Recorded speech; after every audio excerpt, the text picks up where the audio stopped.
समझ कर यतन करो कोई भव सागर से तरने का। सोच समझ कर यतन करो कोई भव सागर से तरने का। 14 दिन तो भोजन कर फिक्र एकादशी करने का। 14 दिन तो भोजन कर फिक्र एकादशी करने का। सोच समझ कर यतन करो कोई भव सागर से तरने का। सोच समझ कर यतन करो कोई भव सागर से तरने का। ऊंचे ऊंचे महल बनाए गहरी नींव धराता है। ऊंचे ऊंचे महल बनाए गहरी नींव धराता है। चलने के दिन थोड़े रह गए रहने को जी चाहता है। चलने के दिन थोड़े रह गए रहने को जी चाहता है। सोच समझ कर यतन करो कोई भव सागर से तरने का। सोच समझ कर यतन करो कोई भव सागर से तरने का। थोड़ी थोड़ी माया जोड़ी जोड़ जमी में धरता है। थोड़ी थोड़ी माया जोड़ी जोड़ जमी पर धरता है। जिसकी रहनी वही नर खाएगा पापी ढो मरता है। जिसकी रहनी वो नर खाएगा पापी ढो मरता है। सोच समझ कर यतन करो कोई भव सागर से तरने का। सोच समझ कर यतन करो कोई भव सागर से तरने का। मोटे मोटे खम्भ गड़े हैं आप लोगों के लिए नहीं है वो, जिन्होंने पाप किए हैं। मोटे मोटे खम्भ गड़े उनसे बांधा जाएगा। मोटे मोटे खम्भ गड़े हैं उनसे बांधा जाएगा। जो माँ बाप को रुलाते हैं, जो अनाथों को सताते हैं, जो दीनहीनों के साथ अत्याचार करते हैं, जो अपने भाई बंधुओं से प्रेम नहीं करते, जो ईश्वर की भक्ति से दूर रहते हैं। मोटे मोटे खम्भ पड़े हैं उनमें बांधा जाएगा। मोटे मोटे खम्भ खड़े हैं उनमें बांधा जाएगा। धर्मराज जब लेखा मांगे क्या उनको बतलाएगा। धर्मराज जब लेखा मांगे क्या उनको बतलाएगा। सोच समझ कर यतन करो कोई भव सागर से तरने का। सोच समझ कर यतन करो कोई भव सागर से तरने का। एकादशी मैया की कृष्ण कन्हैया की। एकादशी के दिन भागवत सुनने को मिल जाए ये बड़े सौभाग्य की बात है। यशोदा मैया ने नंद बाबा ने इतना दान दिया। नंद बाबा ने 2 लाख गौओं का दान दिया। एक ब्राह्मणी अपने ब्राह्मण पे, अपने पति पे नाराज हो गई। इतनी सारी गाय ले आए, घर में बांधने की जगह भी नहीं। नंद बाबा ने भूमि का भी दान कर दिया कि अब खूब मजे से गैया बांधो। जिसने जो चाहा उसको वही दिया है। कहते हैं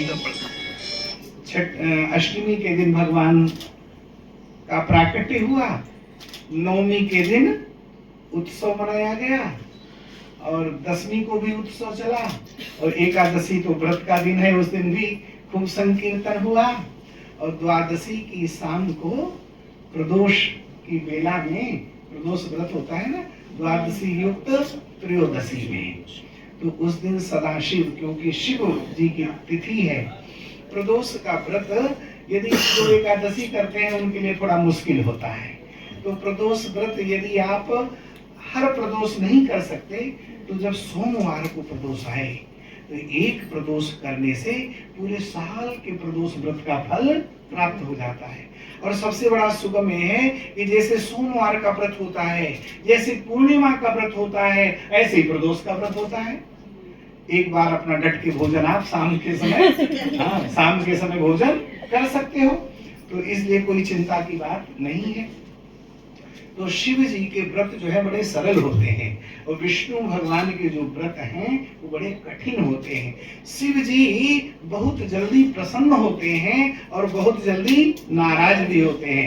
विष्णु भगवान जल्दी प्रसन्न नहीं होते और प्रसन्न हो जाए तो फिर नाराज नहीं होते। और शिव जी के विषय में तो कहते हैं क्षणे रुष्टा क्षणे तुष्टा रुष्टा तुष्टा क्षणे क्षणे। शिव जी इतने सरल देवता हैं कि एक व्यक्ति मंदिर में चोरी करने गया तो मंदिर में बड़ा अंधेरा था, तो उसने विचार किया कि अपना जो कुर्ता है यही जला दूं, थोड़ी रोशनी हो जाएगी। तो अपने फटे कुर्ते को ही उसने जलाया। इतने में शिव जी प्रसन्न हो गए और बोले बड़े बड़े दीप दान करने वाले आए। आज तक बड़े बड़े दीप दान करने वाले आए, लेकिन आज तक तुम्हारे जैसा कोई दीप जिसने अपना कुर्ता ही प्रज्वलित करके और मंदिर में प्रकाश किया हो, और मानो उसे कुबेर का साम्राज्य भगवान शिव ने दिया। और वो कथा तो आप जानते ही है कि भक्त एक शिव का गया शिव को मनाने के लिए, हाथ में 2 फूल लोटा जल चढ़ाने के लिए आ गया मंदिर के दर पर, प्रेम से दर्शन किया, हाथ फिर ऊपर किया, देख कर सोने का घंटा पाप मन में आ गया, चढ़ गया शिवलिंग पर घंटा चुराने, देख कर करतूत उसकी हो प्रकट भोले, मांग ले बर मांग ले जीवन चलाने की। लोग तो फल फूल ही मुझ पर चढ़ाते हैं सदा, तूने तो खुद को चढ़ाया मुझको रिझाने। तो भगवान जो है व्यक्ति का कभी माइनस पॉइंट नहीं, उसका प्लस पॉइंट देखते हैं। और शिव जी ने उसे माला माल कर दिया। उस पर भक्त पुष्पदंत की कथा आपने सुनी होगी। किसने सुनी है पुष्पदंत की कथा? भक्त जो पुष्पदंत हुए, बड़े भगवान शिव के बड़े पक्के भक्त थे पुष्पदंत। तो पुष्पदंत जो थे कुबेर के बगीचे से पुष्प चुरा के लाया करते थे और उस पुष्पों की माला बना करके भगवान शंकर की पूजा किया करते थे। और जब कुबेर अपनी पूजा के लिए पुष्प लेने आता बगीचे में तो बढ़िया बढ़िया फूल तो गायब थे। उसने अपने सेवकों से कहा कि रोजाना फूल चोरी कैसे हो जाते हैं? सेवक कहते हैं महाराज हम तो दिन रात बगीचे की रक्षा करते हैं, लगता है कोई अदृश्य होकर के कोई शक्ति आती है और फूलों को चुरा करके ले जाती है। तब ज्योतिषियों को बुलाया गया, ब्राह्मणों को बुलाया गया और उनसे पूछा गया कि फूल चोरी ना हो, इसका क्या उपाय करें? तो ज्योतिषियों ने बताया कि फुलवारी के चारों तरफ शिव जी का निर्माल्य डाल दो। जो शिव जी पर चढ़ी हुई चीजें होती हैं, बेलपत्र है, भांग है, धतूरा है, दूर्वा है, बेर है ना, ये सारी चीजें फुलवारी के चारों ओर डाल दी जाए। फिर कोई अदृश्य शक्ति लांघ नहीं सकेगी, उसकी मायावी शक्ति नष्ट हो जाएगी। फिर कुबेर ने अपने दूतों के द्वारा, सेवकों के द्वारा फुलवारी के बगिया के चारों ओर वो जो शिव जी का निर्माल्य पदार्थ था उसे गिरवा दिया, चढ़वा दिया।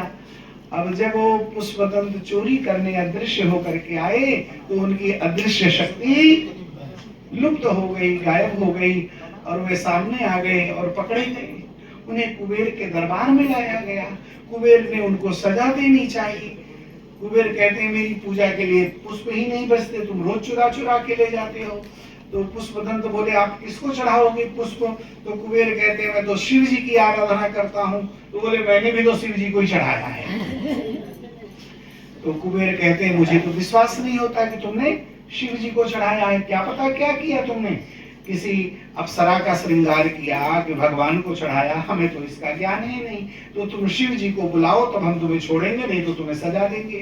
तो उस समय पर पुष्पदंत ने स्तुति की है और स्वयं भगवान शिव प्रकट हुए हैं और पुष्पदंत की स्तुति से शिव जी के आंखों में अश्रु आ गए। तो कहते हैं कि नहीं महिमना परो देवा, कि महिम्न स्तुति के समान कोई स्तुति भगवान शिव को लगती ही नहीं। बड़ा शिव जी गदगद कंठ से शिव जी ने कुबेर से कहा कुबेर ये पुष्पदंत मेरा परम भक्त है, इसलिए तुम इसको छोड़ दो। तो पुष्पदंत के द्वारा की गई स्तुति जिसे कहते हैं शिव महिम्न, है ना। तो आप उसको जो है, छोटी सी किताब आती है, वो रोज नहीं तो कम से कम प्रदोष वाले दिन 10-20 मिनट लगता है पाठ करने में, उसका पाठ जरूर किया करो। संध्या काल में शिव महिम्न का पाठ करने से शिव जी रुक नहीं पाते। यदि भाव से जैसे पुकारा था पुष्पदंत ने, उस प्रकार से जो पुकारता है तो शिव जी कृपा कर देते हैं। महिम्नः पारन्ते परम विदुषो यज सदृशी। तो महिम्नः पारन्ते, बड़ी ही सुंदर स्तुति की पुष्पदंत ने, जिसको सुनकर के भगवान शिव प्रकट हो गए। बोलिए श्री शंकर भगवान की जय। और आज शिव जी आए हैं कन्हैया का दर्शन करने के लिए। यशोदा तेरे द्वारे ओ मैया तेरे द्वारे, यशोदा तेरे द्वारे ओ मैया तेरे द्वारे। एक बाला योगी आया है मैया तेरे द्वारे, एक बाला योगी आया है मैया तेरे द्वारे। यशोदा तेरे द्वारे ओ मैया तेरे द्वारे, यशोदा तेरे द्वारे ओ मैया तेरे द्वारे। बाला योगी आया है मैया तेरे द्वारे, एक बाला योगी आया है मैया तेरे द्वारे।